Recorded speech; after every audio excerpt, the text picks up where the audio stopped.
I have no money. It's like, I don't care. I had $42 and I now have millions of dollars. If you were to lose everything right now, what would you do to make it back? Okay, this is very easy. What is the most profitable month you've had? It was last year we did. Welcome back, guys, to another quick sit down with my buddy Sebastian Esqueda. How you doing, man? I'm good. How are you? Good. I'm very thankful for the sit down today. We're going to go through a lot of the dropshipping stuff for you guys that want to learn more about him, his entire journey. So real quick, go ahead and give a little intro just to what you do, your community and all that stuff.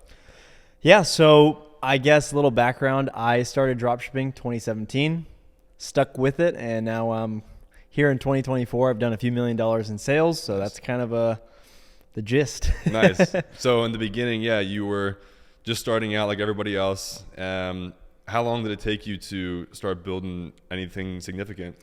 So the first 2 years were brutal for me. I was still in high school and I was trying to make it work. I didn't really have much money. I have a tattoo on my arm that we can talk about a little later. Yeah. But I didn't have much money. My parents never gave me money. Every time I wanted something in school when I was in elementary school, whether it was a snowboard or a video game, they would never buy it for me. So I always had to do something to earn the money to buy that stuff. And so that's kind of, that was my mentality. And as I got older, I was like, I want a cool car. I want a cool clothes to impress the girls. Things. Yeah, and stuff like that. And so I tried to get a job. No one hired me. And then I was like, shit, I got to figure something out. And then I just did what everyone does, how to make money online. And I found dropshipping. I found like tons of other stuff, gave it all a shot.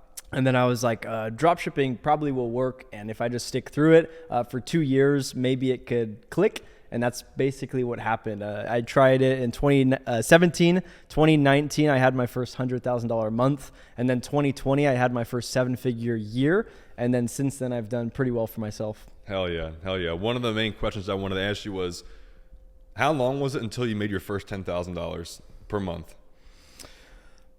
That was, well, it wasn't ever consistent until 2020. So I would say 2019, but stuff came crumbling down. Maybe like 30 days after that first $10,000 month, because my first 10K month was also my first 100K month. So I went from like zero to hero very quickly, and I thought everything was great, but it was the furthest thing from the truth. The whole business collapsed. I had bad suppliers. They weren't actually fulfilling my orders on time. They were sending out poor quality versions of the product. So I got screwed for that. And then my first real consistent store took me 3 years to obtain.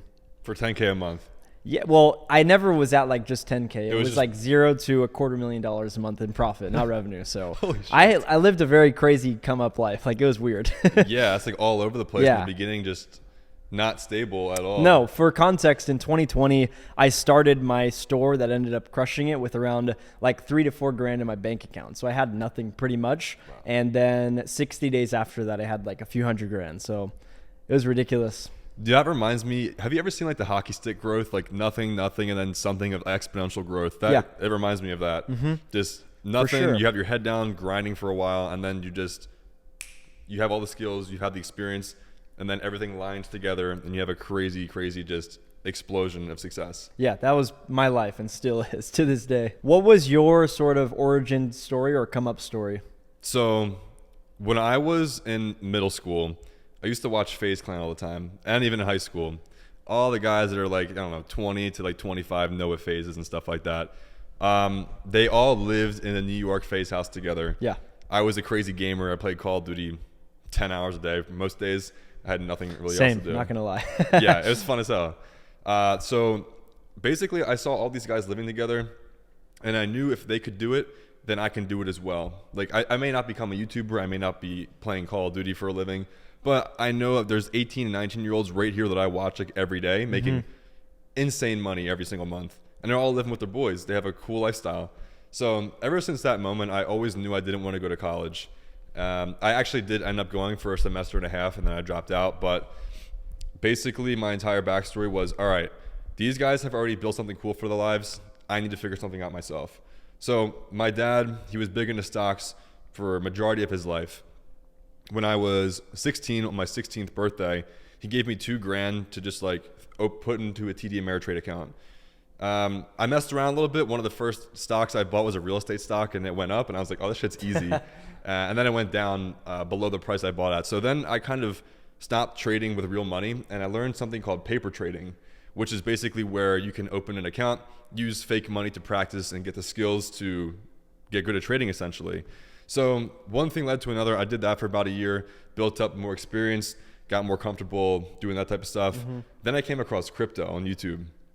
And crypto was like the better version of stocks in my mind because you can make more money and it doesn't close on the weekends or after 4 p.m. Eastern Standard Time. It was 24/7, just chaos. And I was all over it because at the time too, that first year of me trading stocks and learning stuff, I was also trying other things like even dropshipping myself. Hayden Bowles was one of the first guys I used to watch, as well as Seb G, funny enough. And nothing really took off with that, but you know, it was just part of the journey like everything else. I'm sure everyone's tried the same stuff over and over, and they just don't have any success with it. But yeah, 2016, then 2017 comes around. I get into crypto October of 2017. By this point, I had a good amount of money to my name. I was 16, 17. And then Coinbase actually locked my account because I was underage. Oh, shit. And I couldn't KYC myself. But I had other like non-KYC exchanges where I had money on. But yeah, 2017, crypto bull run goes. Bitcoin hits like 20K. I remember being in reading and writing class and just refreshing my portfolio and just seeing it go up and up and up and up. And it was one of the most insane feelings of my life because I've never seen that much money come in that fast. Yeah. But that was my first bull run. I wound up actually not really walking away with any crazy money because I thought it would go on forever. But then for several years after that, from 2017 or 2018 till like 2021, I just continued to learn more about the markets, degen a whole bunch of like learning crypto shit. And then 2021 came around. I played that right.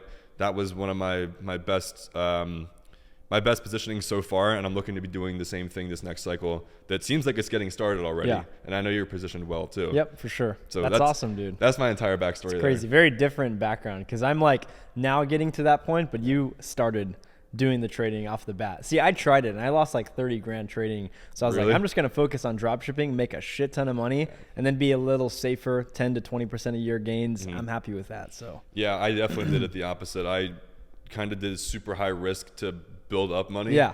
And then as you get more, you're like, let's chill out a little bit. Exactly. More like safer plays. Yep. When I mean safer, that's the I'm way like you should do 5Xs. it, honestly. Like we're very young, so it's smart. It's not brilliant to do, but if you get lucky, for sure, taper back a little bit and play a little smarter. 100%. So that's cool. That's what I'm thinking right now. I still have high risk plays with like gaming tokens and stuff like that, but I want to go back to you regarding your journey and stuff like that too. One of the main things that I love asking people that are young, successful is, what are some of the main fundamental mindset points that really set you apart from working a regular job versus right now in your beautiful house at 23, just balling? What do you think some of the fundamental drivers and beliefs you had were to separate you from the pack of other people that just settled for average? Okay. So I am very competitive. I think we can agree on that. We're both very competitive. It honestly kind of stemmed from video games. Like I was so competitive. I wanted to always beat everyone and all of that. And so I always want to be the best. And so when I got into business, it was the same exact thing, but instead of getting the most kills in a game, I wanted to make the most money. And so naturally I started to stumble across, like I said, dropshipping. And the thing that fueled me was a little bit of envy. I would see people doing better than me and I was like, fuck them, dude. I could make way more than them because they're no different than me. So that was part of it. It was also just accepting that it was possible. I wasn't around tons of people who made tons of money, but I saw that it was possible on YouTube and stuff. I'd see kids flex big revenues and I was like, dude, I could easily do that. And so it was just that overall like concoction of understanding that they're no better than me. I can do it because I see it's possible. And then like, if I am not successful right now, I just have to keep trying and eventually something will stick. That's all it was. It wasn't anything fancy. I just accepted that anything good in life will take time. And so knowing that I have to try for an extended period of time, and that's what I did, and it paid off. 100%. And I noticed that's a very common trait in terms of the belief in yourself. Yeah. Certain people, this is another question I wanted to ask you, but we'll go into it now, is like, did you always have that fundamental belief that you'd be a multimillionaire? I never thought multimillionaire. Like I didn't think like that, but I always thought I was going to be successful. So I didn't really grasp money until I was already maybe 17 or 18. I was like, oh yeah, multimillionaire. That's what I need to be. And so no, it wasn't like the goal, but I just knew it was kind of easy to do things to make non-traditional money. Like I didn't have to do a job or trade stocks or be like a stockbroker on New York or in New York to make tons of money. I could do something on my own. And I started to see that when I transitioned into a new school. And I luckily I got kicked out of school and I transferred to a private school, and everyone I was going to school with was very wealthy. They weren't, their parents were. My parents barely afforded the school, so it's not like I was wealthy, but I saw how they were making money and how some of my friends' parents are worth multi 9 figures, so very wealthy. And it's not traditional. It's not like they're working a job. It's just a basic business that provides value, and they get, compensated for that. So once I really started to see that and saw the life they lived, I was like, holy shit, I do need a lot of money. And to do that, I have to start a business. So that's all it was. That's, I think, a really cool kind of like pivoting moment, if I'll call it that. Getting around the right environment of people, like 100%, bro. I remember I think I watched a video of you saying you hopped around like several high schools, right? Yeah. So a lot. Was it up until then where you didn't have like that kind of mental breakthrough of like, oh shit, I actually have to like, this is the roadmap. I see it right in front of my eyes. These people have already built something crazy. This is what I have to do. Build a business, invest my money, get around the right people. Was that kind of like that moment? It helped, but I will say I've always been wired like this. In the 3rd grade, I had to move schools because my parents lost everything. And so I was in a private school. My dad was doing very well with real estate, and then he lost everything in 2000, I think 7 or 8. Yeah. So that hurt us, and we had to go to a public school, which I was fine with. But I went from having cool stuff, cool cars, to nothing. And I had no friends at this new school. Like, I'm not very social naturally. So instead of like socializing with the kids, I just made duct tape wallets and I sold them to all the kids. And then that's how I became friends with all of them. And so it was just something where I've always had that mentality in my brain to make money doing whatever I can. Like I used to sell vapes and weed and stuff too. Like big trapper here. It's not like I did everything ethical, but I was like, I need money and this is a way to do it. So yeah, it's just always been hardwired in me. Yeah, I feel like that's a really common trait. Yeah. Because I asked Jordan the same question we filmed the other day, and he always knew he was going to do something. He didn't know what, but something. And I've heard people like Iman even say that themselves. Like, he was the most confident. He was like, I already know I'm going to be successful when he was a kid, because his entire story with his family, with his mother and all that stuff, like he had to take care of her. And I think that a big component of that is going through maybe a traumatic moment in your life where you have to kind of have a reality check in a way to really make things obvious. Like, oh, I have to actually make something of myself. Yeah. I have to support people. Have you ever had like a really bad traumatic moment in your life? Well, I would say this is like going to sound stupid. It's not very traumatic compared to what other people have dealt with, but it is for me. I saw my parents get kicked out of their house, which we all lived in. My dad bought our first house, and then maybe 6 months later, he told us, hey, we have to move out in the next 7 days. We have to pack our stuff and move because this house is no longer ours. And he didn't tell my mom until 7 days prior to us moving out. So that was number one. Number two, we would wake up and our cars would not be in the driveway. And I was like, what's up? And we got our Mercedes and our Tahoe repossessed because we didn't have the money to afford those anymore. So this is a small scale, but I saw that, and that was very traumatic because then I saw my parents' relationship slowly deteriorate. They actually are still together, thankfully. They have an amazing marriage. They stuck it through. However, I saw the negative effects of a lack of money in their relationship and in our life. We also had my grandparents were bringing us food every week, like big Costco boxes of food because they couldn't afford food. So it wasn't crazy trauma. However, I did understand that lack of money created issues in their relationship. We now weren't able to go out and do the cool things we always once did, like go to the movies, go out to eat. It was very cutthroat. We're not going to spend money. We're eating the bare minimum, and that's kind of it. Like I had one sweatshirt for 4th through 5th grade, or maybe 4th through 6th grade. I had one black zip-up sweatshirt from Target. I still remember it, and my friends all had the cool stuff. I remember Neff was a big brand back then. Yeah, they all had that, and I was like, I wish, but we could never afford it. So it's the little things, right? Like you always want to fit in and be cool like your friends, and I wasn't. So that was what also started to fuel me to be like, I want to make money so I could buy stuff to fit in. And then over time you realize you don't need to fit in. So it's kind of ironic how that works. Yeah, that, and dude, the underlying pain, going through a period of pain is the most motivating thing in your entire life. Yeah. Because all of our friends have gone through crazy stuff too. I lost my dad in 6 weeks. where he was like normal, like healthy. He was like a jack of all trades. He like rebuilt our house, worked at American Airlines on the planes everyone flies on across like Europe, all over the States and stuff like that. And then within 6 weeks, he was normal. And then 6 weeks later, he was in the grave.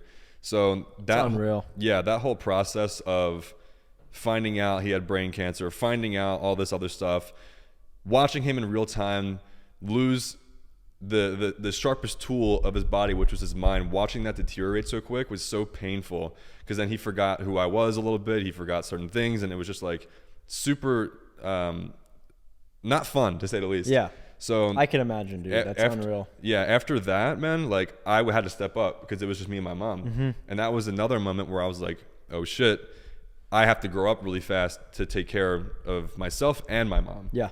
So that was right in 2020, right before I actually had a good breakthrough. And I think that's just the thing for everybody, is experiencing that pain, using it as fuel, because there's certain moments where it'll make or break you. Dude, other people would take that and like go off the deep end and start doing 100%. drugs, start becoming an alcoholic, hang out with the wrong people, and in 2 years they are low rock bottom. So, hats off to you for that. And that's unreal to hear, and I'm sorry to hear that. I know we talked about it like a week or two ago, but still unreal, dude. I appreciate it. Because, it's one of those things. If you don't have a certain mindset going into things, or like maybe even for you when you're experiencing things, like you could have perhaps been introduced to the wrong people, but you had that underlying mindset to like already know, like, I can't live like this anymore. I need to make something of myself. Yeah. And that's just a very common thing that we both share, as well as all of our friends too. Yeah, 100%. So cool story. You have a tattoo of 42 on you because you used to have $42 to your name, and then you went and built a multi-seven-figure business. What was the story of that? So this was back in 2017 when I started dropshipping, back before everyone was talking about it. I had $42.74 in my bank account, and I started trying to sell these little anchor bracelets on Instagram. So I went about on Instagram. I was like, anchors are on boats. Let's go to boat pages and try to sell these little shitty anchor bracelets on boat pages on Instagram. So reached out to a few pages. Some guy was like, yo, he's like, I can charge you $10 for a post. I was like, I have $7. I don't have 10 because I need a little to fulfill orders. So I told him 7, and he's like, I'm down. So it was $42.74, subtract $7. I had, maybe 35 or something. And then that day he posted the Instagram post promoting my product. And then I think I did $600 or $700 from that post. I remember I had my phone notifications on for Shopify. It was like cha-ching, cha-ching, cha-ching, cha-ching. Dude, shit just kept coming in. And I was in the kitchen with my parents. I was like, Mom, look, it's working. It's working. Like, I was so hyped, because this was after a few months of failure trying it with Facebook ads and other products that just failed. And so this was the first like breakthrough with dropshipping that was actually a profitable day. So since then, I've ended up growing my businesses, and all the monies came from that initial $42.74. I love that story. Yeah, it's awesome. That's so cool. Now when people are like, I have no money, it's like, I don't care. You could still make it work. Like, I had $42 and I now have millions of dollars. So you can definitely do the same thing. Dude, literally, that's like the true story of like, this is like the last hoorah before I kind of move on to something else or whatever that may be, and it worked. That's so cool. Yeah. Now, when you were growing up, did you have supportive parents? Yes, 100%. My parents were very supportive. They always made rules with whatever I wanted to do. Like I said earlier, like if I want to buy stuff, they were never the parents that spoiled me, which is good. I think everyone should raise their kids like that. A lot of men are raised in a spoiled family where their dad makes all this money, but then doesn't hang out with them and just gives them money and says, here, take all the money. And then the kid doesn't have a good work ethic. So I don't think that's a good thing. My parents did the opposite. If I wanted a video game, a toy, whatever, I had to go out and earn the money, whether it be go wash cars. I remember they would have friends over, and my brother and I would make them drinks, make all the friends drinks, and we'd bring them out and be like, all right, we accept tips, and we'd hold a little cup out. Yeah. People would put like a quarter or $1 in. We did anything we could to make money because that was the only way we could afford the toys or anything we 100%. Wanted. So yes, I was getting a lot of support from my parents. I will say in high school, they did want me to get a job, and I tried to, never got hired, but they saw the hustle inside of me compared to my other brothers. I was just always a little different. And so they saw that early on and supported me full time with it. Awesome. I had pretty supportive parents as well. There was a few times where my dad didn't like what I was doing Yeah. in terms of like just because I used to upload a bunch of YouTube videos of like Call of Duty. Yep. And I he just was like, recently saw those. yeah, You showed me. exactly. So he was like, bro, what are you doing? Like, go do something better with your time. Yeah. And at the time, I was like, no, I want to upload this. I'm going to be in phase. Exactly. But what do you think you would do if you didn't have supportive parents? If you had to do it again? I honestly think I would have been more successful. Actually, I don't. The reason I'm saying that is because I think if I didn't have supportive parents, it could have fueled me even more and been like, well, fuck my parents. Like, I would have used that as more fuel and then like moved out even earlier and done all that stuff. So I think that could be the case, but then I wouldn't have, again, like you said, supportive parents. So I wouldn't be able to go visit them and hang out with them and have a good bond. Like, we're all going to Vegas and you're going to meet them. They're going to be at the dinner. Then we're going to probably go out with my parents and party. Ooh, so it's like, fun. My parents are great. And so I say that not trying to roast them, but I feel like I could have used that as more fuel, which isn't a good thing. I'm not saying I didn't want supportive parents, but that could have been a reality, or I could have taken it and then like became depressed or something. So I don't know. There's only two choices in life, right? You got to stay and pick the one that's going to fuel you or fuel yourself to be better, not the more destructive path, because it brings you nowhere. Yeah, for sure. You've mentioned a few times so far that you've made several seven figures so far in your journey. Yeah. At a young 23 still. What is the most profitable month you've had? So it was last year. We did a lot of money in a single month. Do you know the number? I think you do, huh? I heard like 800. Okay, yeah. Was it So 800? we made around 800 grand, and I myself took home around $800,000, not in revenue. This is pure profit into my bank account after one single month. So that was pretty crazy. I had 2 weeks where I was making like, I don't know, 50K every single day. Or actually it was 75, and then it was split between my partner. So yeah, it was pretty fucked up, dude. It numbs you to the fact that like money is important, but when you make that amount and then when you don't, it's pretty hard to feel something after you do like a 10 or 20K day. It's like, that's good, but I did 800 in a month. So it's like, man, It's got to live up to that. now I got to hit $1 million this year. It'll happen, bro. Yeah, for sure. It'll happen. I remember I was listening to a clip of you as well. I think it was with Champ before. Yeah. And you mentioned a cool analogy. Like, I think even you said Patrick Bet-David said it, but it was like money is like air. When you don't have it, it's all you care about. But when you have like an abundance of it, like it doesn't really matter anymore. Yeah. And I mean, look at life. If we are drowning, what are we going to think about? I need air. What's up, buddy? We got a guest speaker here. It's like, I need air. Like, you're drowning. All you could think about is air. Or when you're sick, what do you think about? You don't think about, I need more money. You're like, I'm fucking in bed, bedridden. I can't do anything. I feel like shit. I want to go work out, but I can't. I want to get better. And then as soon as you're better, you don't even think about being sick anymore. So that's what, in my opinion, money is like to an extent. Once you have enough, then you just don't really think about it. And life is, there's a lot more to it. Like now I do a lot of working out, traveling, hanging out with good people, and it's just not really a thought anymore. if you were to lose everything right now, what would you do to make it back?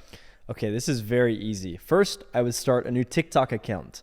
I would then find cool products to promote on TikTok. I would become a TikTok shop affiliate. I would film 3 to 5 videos every single day. And in 30 days, I could guarantee I would be at like 10K a month in profit. So that's all I would do. I've already seen it happen. We have creators making themselves like $500 to $1,000 a day. So I see it because we're paying them out, and that's exactly what I would do. It requires zero money. The brand will send you the product directly to them or to you, so you don't have to pay a dime. And then you just make videos saying, hey, I bought this mic, I love it, get it here, and you make a cut of all the sales you generate. So that's what I would do, because it's a money printer right now. I think it's actually kind of stupid how easy it is. So you have like kind of like affiliates for TikTok Shop in a way, right? Yeah. Just promoting your products. Yeah, essentially we send out products to affiliates, and then they make videos on TikTok, and they say, hey, like we sell this menstrual heating pad. So basically women, when they're not pregnant, when they are on their period, they will wear it and it heats their little belly up, and they get a little bit of a soothing sensation while they're having cramps and stuff. And so we sell that, and girls will be like, oh my God, I love this. It like, honestly, black ladies do the best, dude. Like they crush it with our videos. They just go over the top, and they're like, oh, this thing feels so good. Like when I whatever have this. And so yeah, that's a good example. But we send them the product for free, and then they just talk about the product, and if they make tons of money, they are incentivized to sell it even harder on the videos. I've heard you talk about before how you kind of market towards pain and insecurities in a way, like Yeah. for marketing stuff. Do you want to go into that a little bit more for like psychology? Sure. Okay. If you have a broken ankle and I market broken ankle solution on Facebook, and you are actively hurting, your ankle is a pain in the ass right now, you are more inclined to buy that product than if I market a cool sweatshirt that just has a picture of a cat, right? So that's our whole thought process when we sell pain relieving products, when we sell products that solve insecurities. We're selling not on, oh, that's cool. It's like, I need that. Like, so for example, we sold heated jackets a lot. We've done, 50K days with heated jackets in the winter. We do that because people are cold. They'll go outside. Let's say they live in Chicago, New York. They step outside and they're freezing and they're like, holy shit, I actually am very cold. And then if they go on their phone, go on TikTok, they're scrolling, doom scrolling, and then they see an ad of us selling a heated jacket and someone has that exact pain point. And they're like, dude, I'm living in Chicago and it's freezing, but luckily I have this jacket and it's affordable and it's comfortable and it's stylish. People are like, well, shit, I'm going to go outside tomorrow for the next, I'll be outside every single day for the next 2 months. I should probably get a heated jacket. So it's just the overall process of making it easy for people to exchange money for a product when you sell them based on some sort of pain points rather than saying, look at this cool product, buy it. It's just selling a solution at the end of the day. Exactly. That's all it is. People be selling like bullshit and they're like, Yeah. oh, my store isn't scaling. I mean, don't get me wrong. We'll sell bullshit. Like, we sold these swinging ducks and they were nothing other than a cute little duck that swang in your rear view mirror in your car. And so it was stupid, but we just did a simple like $1 or $2 offer. Actually, it was a $3 offer. So get it for $3. And then we had shipping on the back end. So everyone saw it. They saw it was cute. And then they saw it was $3 and they're like, this is a no brainer. And we ended up doing $250,000 in 7 days with that product. 0 to $250,000. So yeah, in the first 7 days, we did $250,000. Yeah. Why do you think that worked so well? I think it's because it was a cute product.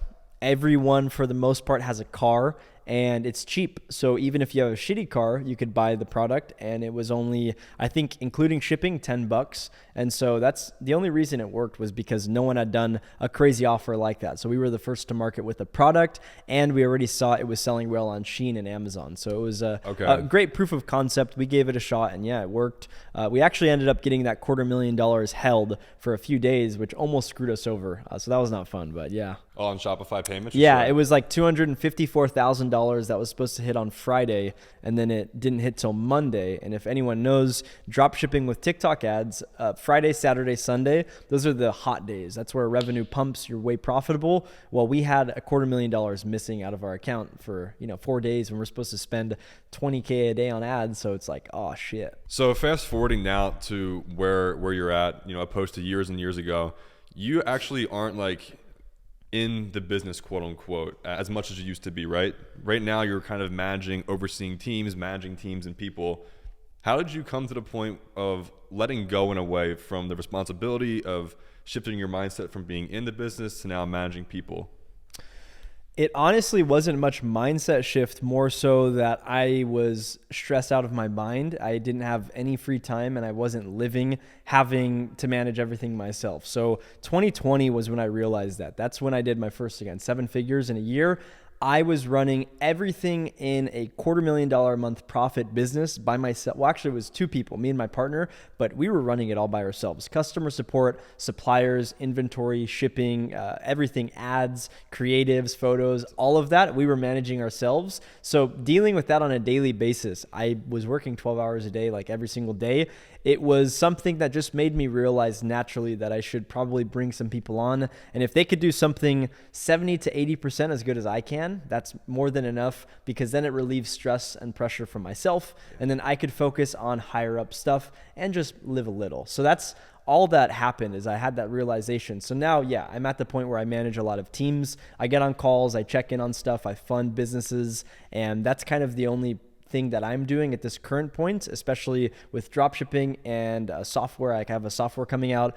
All of that stuff, I just have to oversee things, infuse good ideas, and then let the team run with it and build upon the ideas. But yeah, other than that, for the most part, I'm not doing a whole lot of in the trenches stuff. I still have dropshipping stores that I'll launch myself. Like, I'm running ads right now for some stores, and I love that. I'll never probably stop running ads because I like to be sharp and competent with what I do. I don't want to say I do dropshipping and then be like, well, I actually don't don't know stuff. So I like the fact that I still do that part of the business. But yeah, that's the only like real way I came to the conclusion that I need to have a team. It's just like, I'm only one person. I could be at 100K a month profit by myself and it will be a stressful life, or I can grow to a few 100K, give some to my team, and we're still overall making more, and I have a more peaceful, well-rounded life. Yeah. Now, at the point for somebody watching this, maybe that's a few steps ahead compared to the beginner, right? Yeah.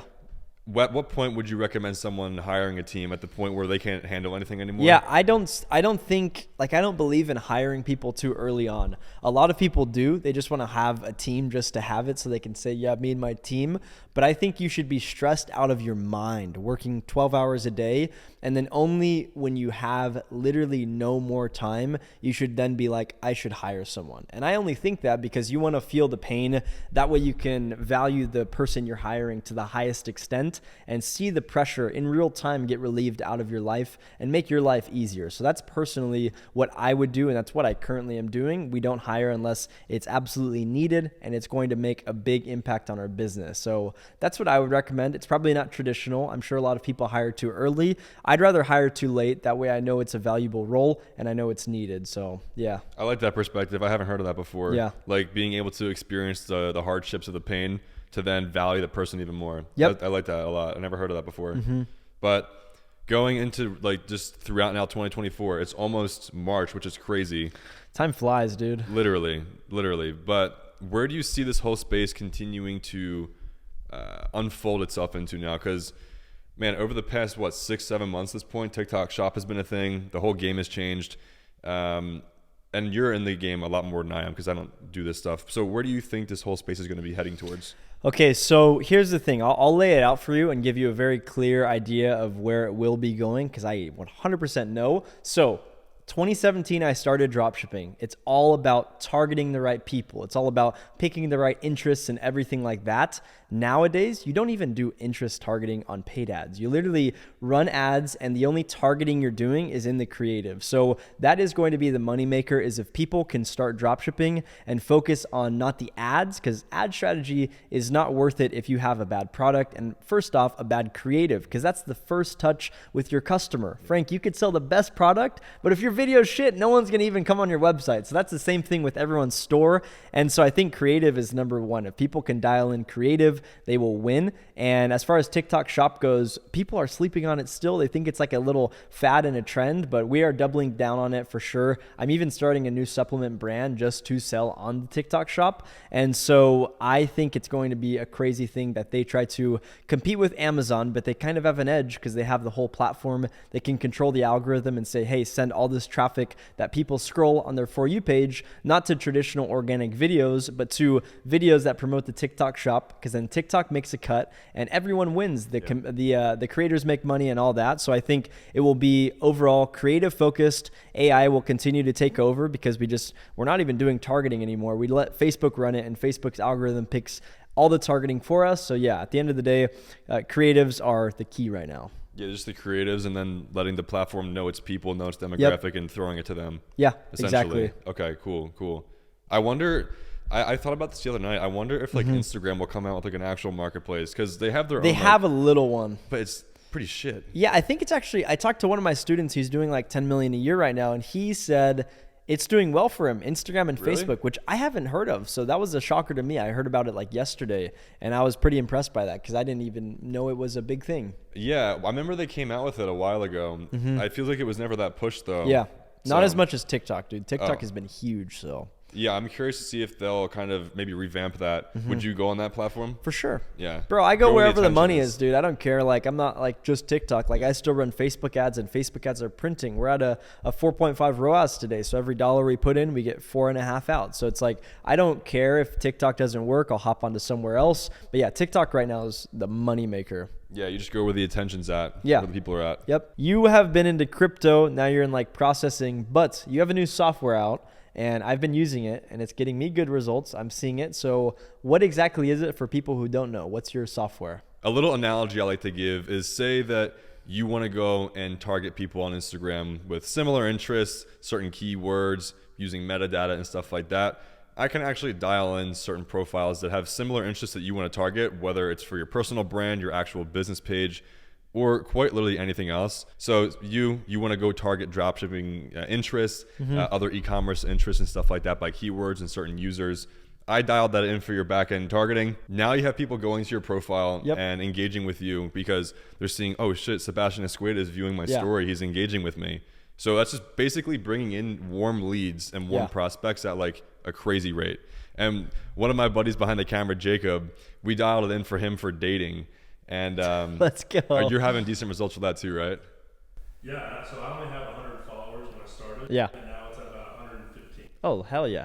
Nice. About a week, right? 8 days. Yeah, Nice. I only have girls going to this page. I only have guys going to yours. Hell yeah. And only like English based. But that's pretty much the gist of it right now. Just trying to help my boys grow, trying to get like good results for them. And then tomorrow I have an event where we're going to be onboarding like 40 to 50 real estate agents. Oh, nice, dude.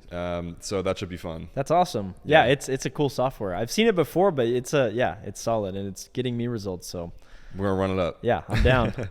And yeah, you have a software too. I know you mentioned it earlier in the conversation for Shopify. It's a Shopify app, right? Yep. Okay. The Now, only Shopify app that's a store builder. Really? It will be, yeah, once it's approved, but yes. okay. Go ahead and jump into that. So a year ago, Sebastian, Giorgio, and I had this idea that we should make dropshipping more accessible to anyone, no matter where their competence level is. And one of the hardest things about starting dropshipping is building your store, because it's everything. You have to learn copywriting, you have to learn product research, and then you have to build out a whole entire website, which is scary to a lot of people. So essentially, we understood that. We saw other people were doing pre-built stores.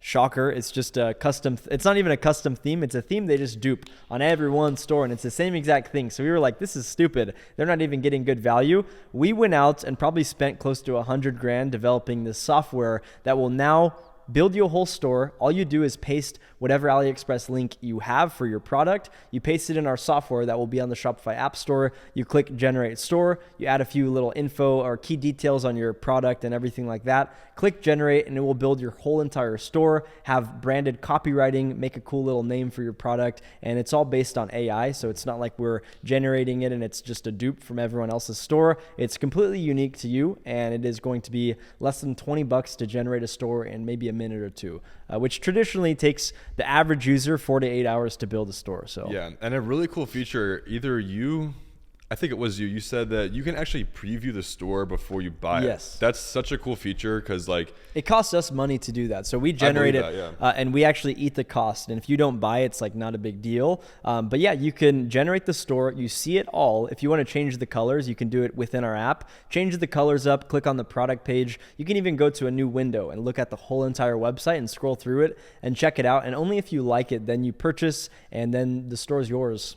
that should crush it. Yeah. I remember seeing it's just genuinely like a really good product. Like I know I will personally use it, and this is V1, like obviously V2, V3, we're going to add everything. We're going to add unlimited reviews. So if you want to drop ship, usually people will say, pay $10 a month and you can get up to 1,000 reviews on your product.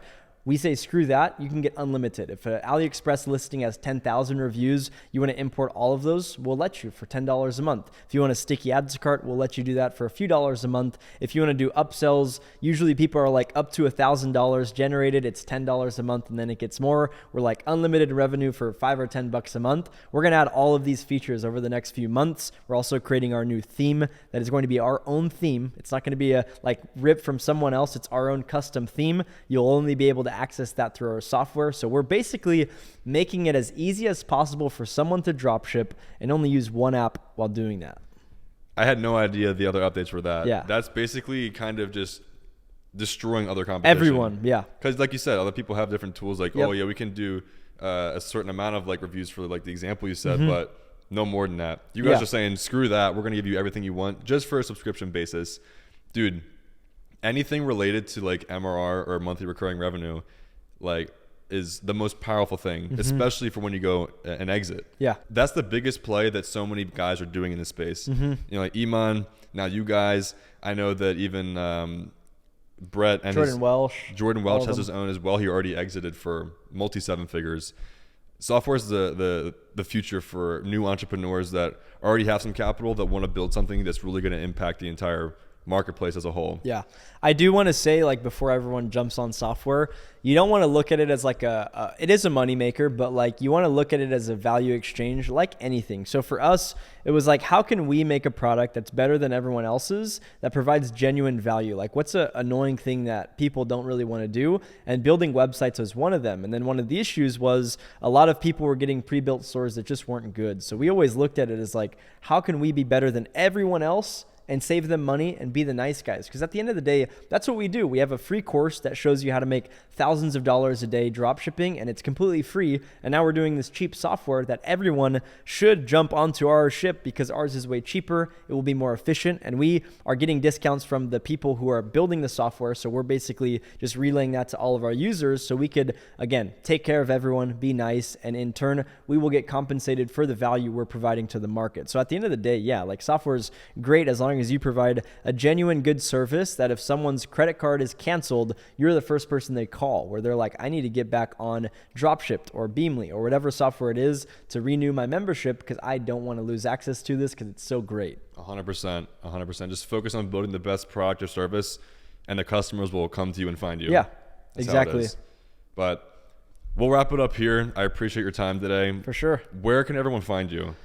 You can check me out on YouTube, Sebastian Esqueda, Instagram, Sebastian Esqueda with 2 A's, and yeah, maybe other places, Twitter, whatever. Just look up my name. You'll find it anywhere. Just Google me. Pornhub, everywhere. All right. Well, I appreciate you coming on, Yeah, brother. thanks for having me. And of course, don't be motivated, stay disciplined, and I'll see you in the next video. Peace. Awesome. That was dope.